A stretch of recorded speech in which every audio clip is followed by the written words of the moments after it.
I know most truck drivers have to go to work, got to get in that truck, and I definitely can't stop by Mid-America Truck Show in Louisville, Kentucky.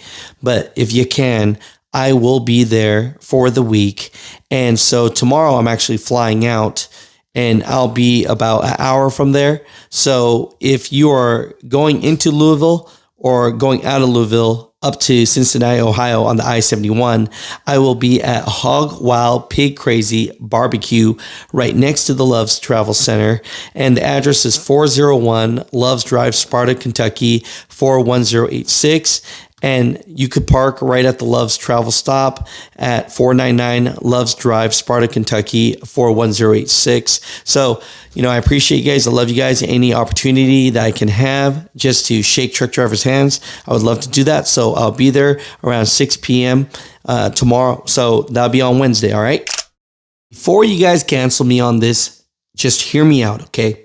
So I truly believe President Trump is making a mistake by nominating Derek Bars to become the new lead of FMCSA. The reason why I think this is because the FMCSA is supposed to be for trucking compliance and safety, right?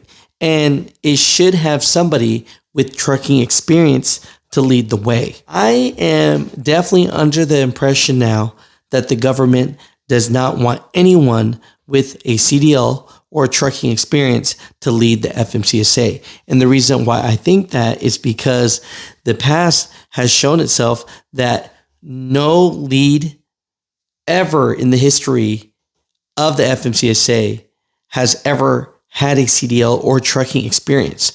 Why would you not want someone to actually have hands-on experience on the road to lead the FMCSA?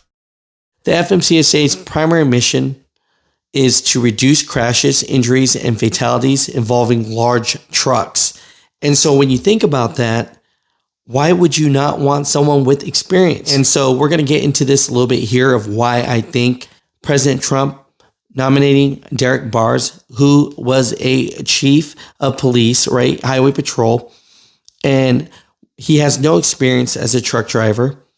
Yes, he has experience pulling over truck drivers, but he doesn't have experience behind the wheel and know what truck drivers go through today, right? And the big part of that, of why I think that, is because he's on the board of the American Trucker Association. Why is that scary to me? Because American Trucking Association, for the most part, represents the big carriers.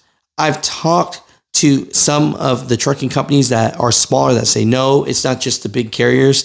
I have a trucking company with less than 200 trucks. That's 200 trucks. I mean, most owner operators have one truck. They definitely represent the bigger pool of fleets, okay? By nominating Derek Bars, which on paper looks like a good fit, right? Has law enforcement experience, probably has pulled over or has their team pull over a whole bunch of truck drivers. So, I can see why they might think that. But the American Trucker Association, these are the things that they believe in right here, okay? So the American Trucker Association supports speed limiters on trucks, advocating for maximum speeds of 70 miles per hour for trucks equipped with automatic emergency braking and adaptive cruise control. And here's the kicker, 65 miles per hour for trucks without those safety technologies. So guess what? The big trucking companies, they're going to have those safety technologies. They're going to be able to go 70 miles per hour. Now, trucks that don't have that safety technology, you're only going to be able to go 65 miles per hour. So pretty much all the mega fleets can go 70 miles per hour if they want to, and owner operators will be cut back to 65 miles per hour, right? So there's a disadvantage to the single owner operator when it comes to that. And why is that important? Well, because if Derek Bars gets elected as the new head of FMCSA, well, he's going to do the bidding of the American Trucker Association that wrote letters to get him into his position.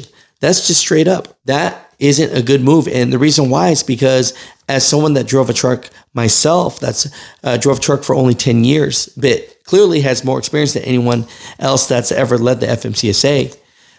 Most of the accidents that I saw on the road were happening at less speeds than 65 miles per hour. It's when you're merging onto or you're merging off an on-ramp. I think it's just more safe when traffic is flowing. That's my 2 cents there. Number 2, right? The American Trucker Association believes that there's this big trucker shortage, right? And I know it could make sense when you look at it in paper. If you're a big mega carrier and you have 400 trucks in your graveyard that nobody wants to jump in the truck and drive, it's going to look like there's a trucker shortage. But truth be told, nobody wants to work for pennies, right? The internet is here. People know how everybody's getting paid. And as soon as you hear that you're getting paid jack, you don't want to work for that company. Of course, these big mega carriers, a lot of them, they're going to look and go, look, I have a hard time finding drivers. Of course you do. If you're not going to pay top dollar, then hey, the trucks are going to be empty. It's going to look like a ghost town. And that's where your trucker shortage is. We can't say this enough. There's no trucker shortage. There's just a shortage of pay. I mean, when you look at these Walmart drivers per se, $110,000 to $120,000 a year with full benefits, well, there's no problem filling those shoes. Why? Because they're getting paid correctly. President Trump, you're probably not going to watch this video. Sean Duffy, you're probably not going to watch this video, but if you did, you need to understand that they don't have a good pulse on the industry. And you know what? They probably do. It doesn't fit the narrative of the people that they represent. And a third one here, and this one shouldn't be a shocker, right? The American Trucker Association recognized the potential of automated vehicles technology to enhance highway safety, boost economic productivity, and support the trucking industry's workforce. So they believe that self-driving trucks per se is going to help the workforce.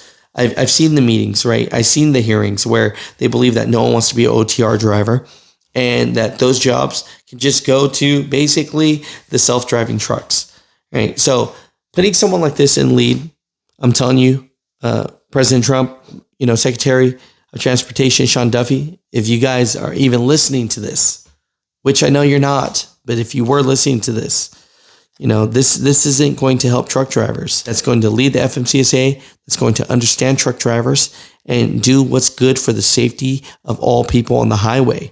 That's what the lead of FMCSA is supposed to do. I mean, at this point, I'll take someone that even has 1 year or 2 years as a CDL experience to lead the FMCSA, because pushing narratives like this, it's just not going to help the industry. It's just going to fill certain companies and certain people pockets full. And, so President Trump, I just feel like this is a bad nomination. And, you're getting letters from Association of Trucking Companies, and you believe that they're going to be doing what's great for truck drivers, but it's just not true. So my truckers, comment down below. That's my 2 cents and rant for the day. If you hate me, you hate me, but it's okay. I love you guys. I appreciate you guys. I'll talk to you guys tomorrow, and I'll be live. I'll be about 45 minutes away, and I'll be about 45 minutes away from the Mid-America Truck Show in Louisville, Kentucky, okay? So I'll be at the 401 Loves Drive, Sparta, Kentucky, 41086 Hog Wild Pig Crazy Barbecue.